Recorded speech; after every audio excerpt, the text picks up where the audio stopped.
أعوذ بالله من الشيطان الرجيم. بسم الله الرحمن الرحيم.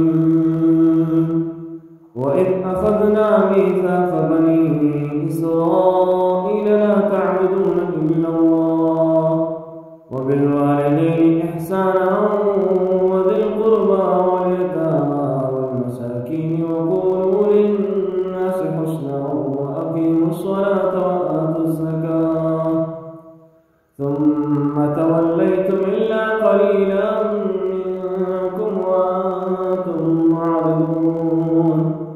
وإذ أخذنا ميثاقكم لا تسفكون دماءكم ولا تخرجون أنفسكم من دياركم ثم أقررتم وأنتم تشهدون.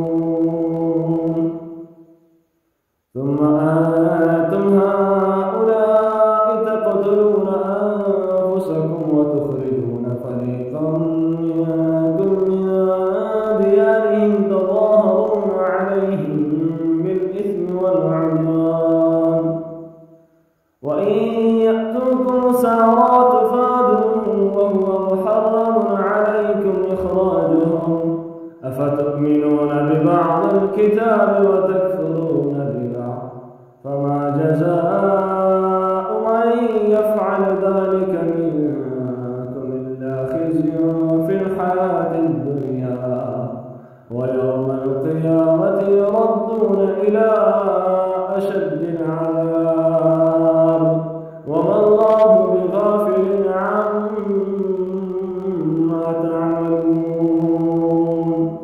أولئك الذين اشتروا الحياة الدنيا بالآخرة فلا يخفف عنهم العذاب ولا هم ينصرون.